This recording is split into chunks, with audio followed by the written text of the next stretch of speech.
laki-laki ini bertanya kepada Rasulullah, "Ya Rasulullah, beri aku amalan-amalan yang jika aku mengamalkannya Allah akan mencintaiku dan manusia juga akan mencintaiku." Faqala, maka Rasulullah Shallallahu Alaihi Wasallam bersabda, "Izhad fid dunya yuhibbukallah." Izhad fid dunya artinya juhudlah kamu terhadap dunia. Artinya berpalinglah kamu dari dunia. Jadi zuhud terhadap dunia itu berpaling terhadap dunia. Izhad fid dunya, berpalinglah kamu dari dunia, yuhibbukallah, maka Allah akan mencintaimu. Wazhad bima indan nas yuhibbukan nas, dan berpalinglah kamu dari apa-apa yang dimiliki oleh manusia, maka manusia juga akan mencintai kamu. Hadis hasan. Jadi di sini ada seseorang yang bertanya kepada Rasul, "Ya Rasul, beri aku amalan." Ya kan? Amalan di sini kan amalan itu banyak. Ada amalan yang sifatnya qauli, ya, yang lewat lisan, contohnya zikir, wirid, ya, seperti itu. Nah, itu amalan qauli. Ada amalul jawarih yang sifatnya perbuatan, itu juga amalan. Ada amalul qalbi, yaitu juga amalan-amalan yang sifatnya hati, yaitu contohnya sikap, ya, sikap atau sifat-sifat yang harus kita lakukan, itu juga amalan. Yang tentu saja sifat-sifat dan sikap-sikap yang kita lakukan itu, yang kita amalkan itu akan berpengaruh terhadap perbuatan. Di sini Rasulullah diminta amalan oleh seorang laki-laki, tapi dia nggak ngasih amalan berbentuk wirid, contohnya berbentuk amalan-amalan sifatnya perbuatan, tapi di sini Rasulullah ngasih seseorang amalan yang sifatnya sikap, yang sifatnya amalan hati, yaitu agar kita zuhud kepada dunia. Zuhud artinya berpaling kepada dunia. Berpaling kepada dunia itu artinya kita jangan terlalu berkiblat kepada dunia. Hidup kita itu ya bukan untuk dunia, tapi ya dalam rangka ibadah kepada Allah. Nah, sekarang apa yang disebut dengan dunia? Dunia itu segala sesuatu yang tidak ada manfaatnya bagi nanti kehidupan di akhirat. Yaitu ad-dunya ma la yanfa'u, ya. Ad-dunya ma la yanfa'u li akhiratika, ya. Jadi dunia itu segala sesuatu yang tidak bermanfaat bagi akhirat kita. Contohnya maksiat. Maksiat itu tentu saja bukannya tidak bermanfaat di akhirat nanti, bahkan akan merugikan. Merugikan kita, mencelakakan kita di akhirat. Ya tentu saja di akhirat kalau kita banyak maksiat, bukannya dapat pahala, maka dapat siksa. Itu maksiat. Yaitu dunia. Jadi jangan sekali-kali kita hidup kita diorientasikan untuk dunia, untuk hal-hal yang sifatnya maksiat.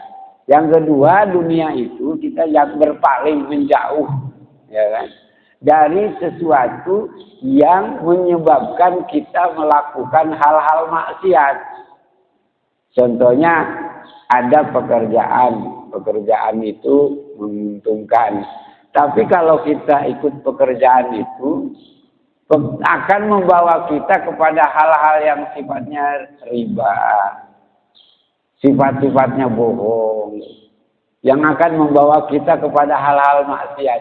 Nah, hal kerjaan seperti itu ya tinggalkan. Kenapa? Karena akan mengarahkan kita kepada maksiat.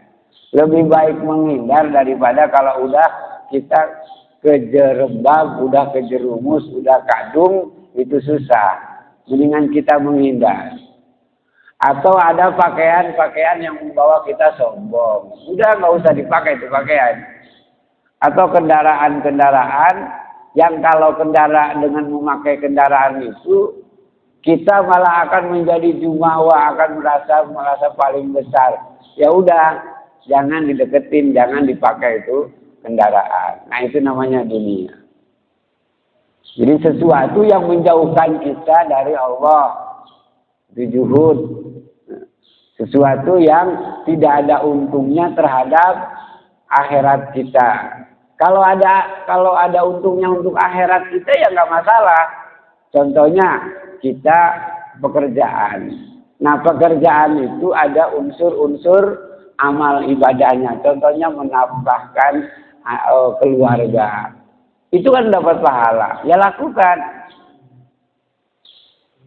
Nah, tapi kalau pekerjaan itu mengarahkan kepada hal yang kita negatif, ketimbang kita masuk ke dalamnya, ketimbang kita melakukan dosa, ya mendingan kita pindah atau nyari yang lain.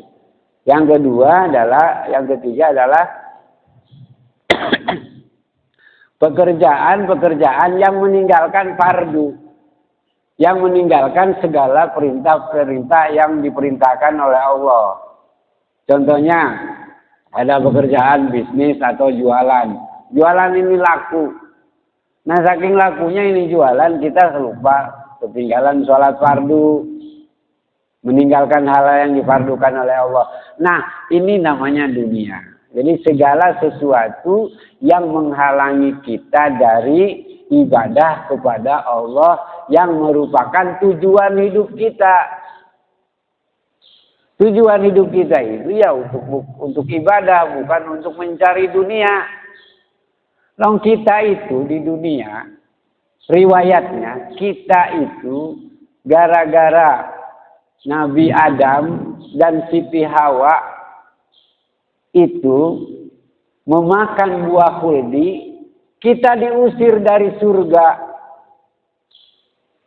supaya kita kapok kan.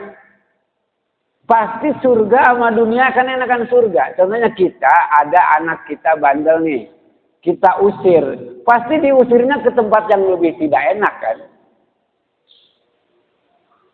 Dari tempat yang di awal. Ya, Adam dan Hawa diusir dari surga. Tentu saja surga itu lebih enak. Dibuang ke dunia supaya kapok, supaya berubah, nanti suruh balik lagi ke surga. Kan begitu. Nah, sekarang kita malah nyaman-nyamanan di tempat kita diusir. Di tempat kita diasingkan.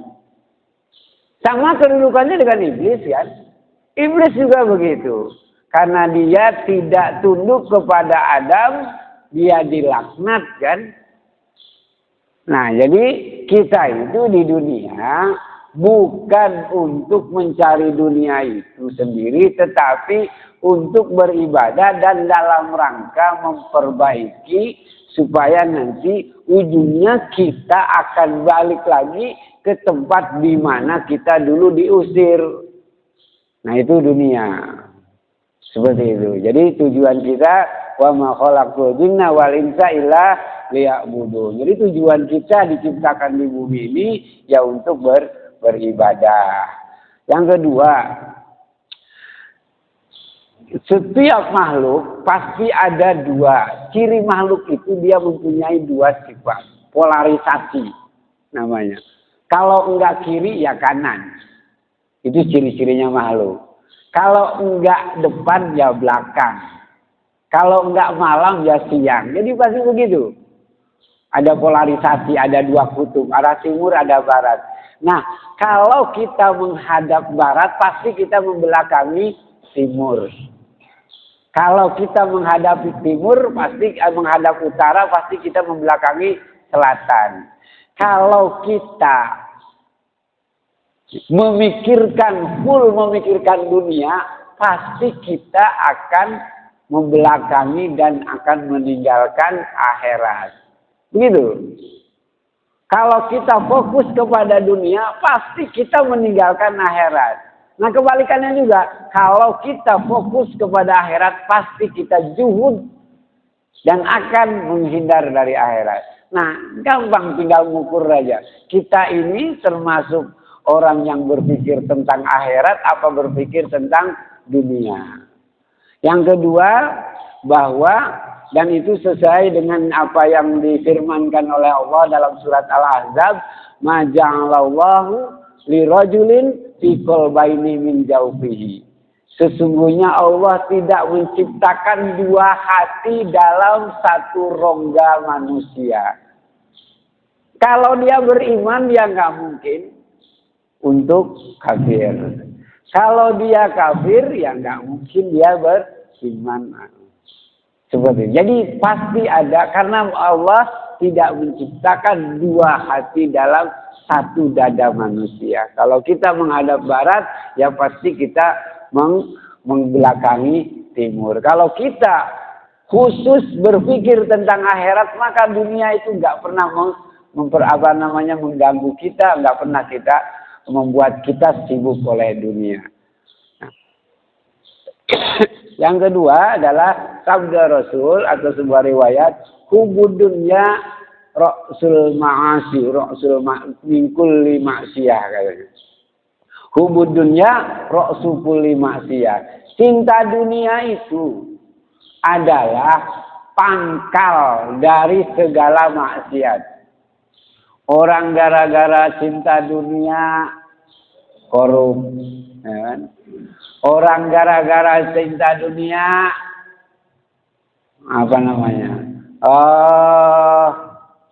zolim. Orang gara-gara cinta dunia mau mengkhianat, mau berkhianat. Orang gara-gara cinta dunia mau culas. Nah itu. Jadi cinta dunia itu biangnya segala maksiat. Orang mau menjatuhkan orang lain karena cinta dunia, cinta popularitas. Biar dia populer, dia menjatuhkan orang lain kan. Populer di dunia itu kan cinta dunia juga. Biar dia naik menjadi pejabat, dia rela menjatuhkan orang lain, mengkhianati orang lain, menzalimi orang lain. Nah, cinta dunia itu penyebab segala maksiat. Orang tamak gara-gara cinta dunia juga. Makanya di sini sabda Rasulullah, kalau kamu mau ya dicintai oleh Allah, jangan cinta dunia, cintai Allah. Caranya itu tadi, dunia cukup untuk agar kita bisa beribadah saja. Nah, jadi nggak semua dunia itu jelek. Ya kalau dunianya mendukung kita beribadah, ya dunia yang bagus. Contohnya Pak Tarma punya bajunya digunakan untuk sholat. Berarti kan dunianya untuk akhirat. Nah, tapi kalau Pak Tarma punya baju atau punya pakaiannya itu untuk gagah-gagahan, pamer-pameran, nah berarti kan dunianya untuk dunia kan? Dan tidak ada manfaatnya dengan akhirat. Nah ini yang harus kita hindari. Nah sekarang kita teruskan, apa untungnya orang yang zuhud, yang menghindar atau yang menjauh dari dunia? Apa untungnya orang yang menghindari atau menjauhi dunia? Satu, orang yang menghindar atau menjauh dari cinta dunia adalah satu, qabulul amal. Kan tadi kalau kita pengen dicintai oleh Allah, maka kita jangan mencintai dunia. Sekarang apa faedahnya, apa untungnya kalau kita dicintai oleh Allah? Satu, qabulul amal. Orang yang dicintai Allah pasti amalnya diterima. Kalau orang yang kagak dicintai oleh Allah, Mau amalan apapun, mau sedekah sebesar gunung Uhud juga nggak bakal diterima. Mau sholat sampai kempes juga itu kaki, kalau tidak dicintai, kalau diniat dimarahi oleh Allah, ya nggak bakal diterima. Maka faedahnya orang yang dicintai oleh Allah adalah qabulul amal. Sekecil apapun amalan atau sebesar apapun amalan pasti diterima oleh Allah. Kan yang paling penting kita kan beribadah diterima. Buat apa kita banyak-banyak beribadah nggak diterima? Nah itu. Yang kedua adalah orang-orang yang dicintai oleh Allah akan terhindar dari maksiat. Akan terhindar dari maksiat dan akan mudah melakukan kebaikan. Itu namanya taufik kan. Kemampuan untuk melakukan kebaikan. Jadi badan kita dijaga dari maksiat. Kayak kita seneng sama bocah kan. Kayak kita seneng sama anak kita. Atau cinta sayang banget sama anak kita. Nggak mungkin anak kita itu dibiarin main-main di pinggir empang.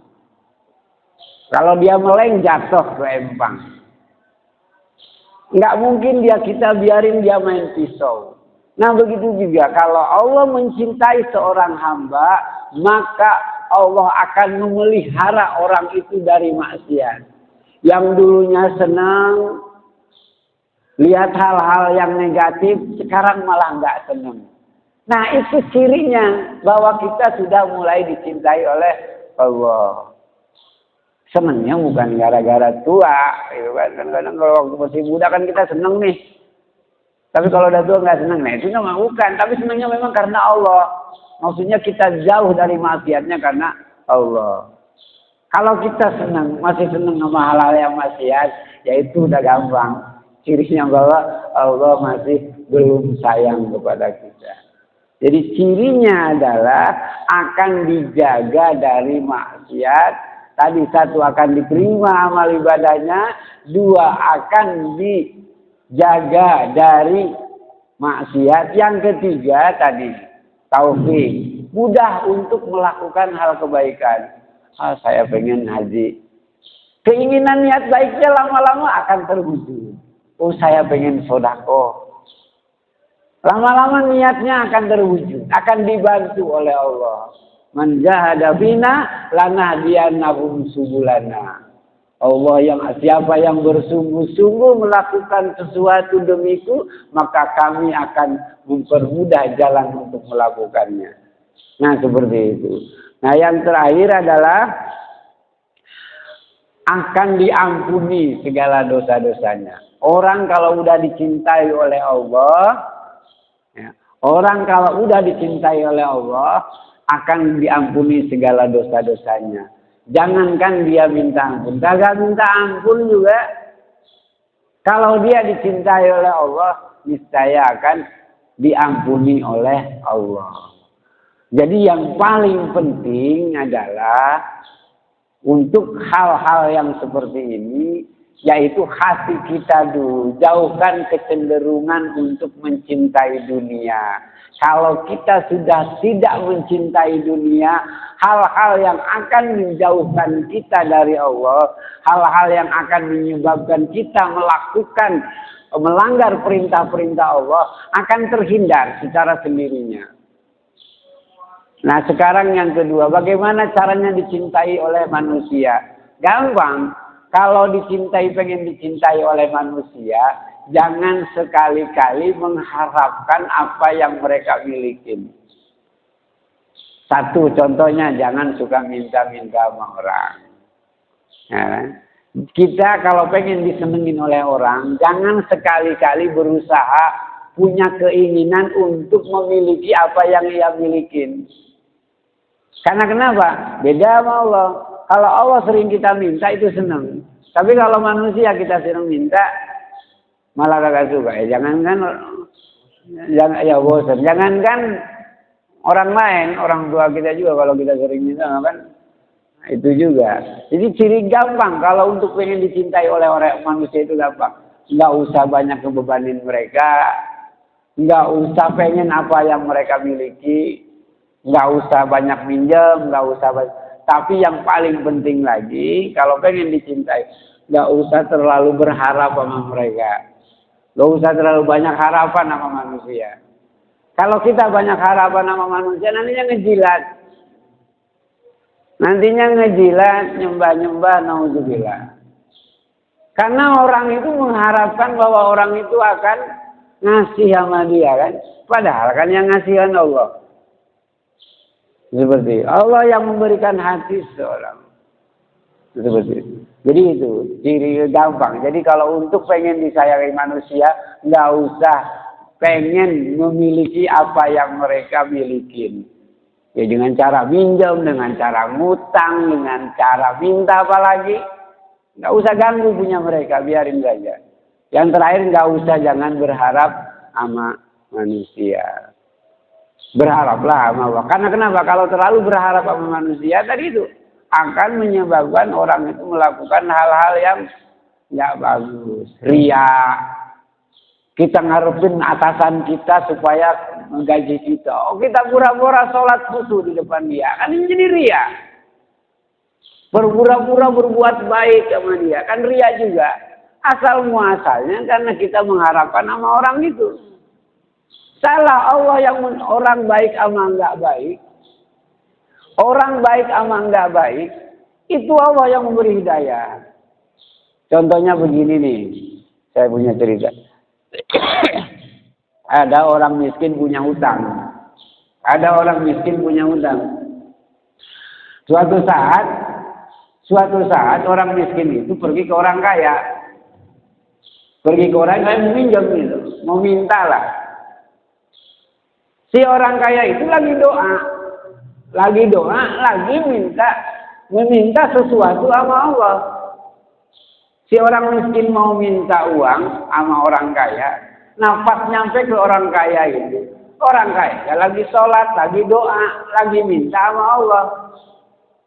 Akhirnya si orang itu miskin itu mikir, lah ngapain saya minta sama dia? Long dia sendiri minta sama Allah, ya mendingan saya aja langsung minta sama Allah. Pulang ke orang. Orang miskin itu kagak jadi, malu gua. Saya mau minjem duit sama apa, mau minta uang sama orang kaya. Pas nyampe rumah orang kaya, Sobat Dharma, orang kayanya lagi minta juga sama Allah. Akhirnya orang miskinnya mikir kan, lah ngapain gua minta sama orang kaya? Orang kayanya sendiri minta sama Allah, ya kalau gitu gua mendingan gua aja langsung minta sama Allah. Gak usah minta sama dia. Nah kayak begitu. Nggak usah berharap sama manusia, langsung berharap sama Allah. Nanti Allah yang kasih sama manusia. Seperti itu. Akhirnya itu orang kaya, orang miskin balik lagi. Cuman setelah itu si orang kayanya dikasih. Setelah si miskinnya balik lagi, oh kalau begitu ngapain gua minta sama orang kaya? Gua minta aja sama Allah, gua kagak jadi. Nah malamnya si orang kaya itu mimpi bahwa si orang miskin itu mau minjem duit. Didatangin itu sama orang kayanya itu sama orang miskin, dikasih itu duit yang dia perlukan. Karena kenapa? Karena dia udah mulai berharap sama Allah. Allah langsung menggerakkan orang kaya itu sehingga datang ke rumah orang miskin. Bukan orang rumah miskinnya yang sendiri yang datang kepada orang kaya.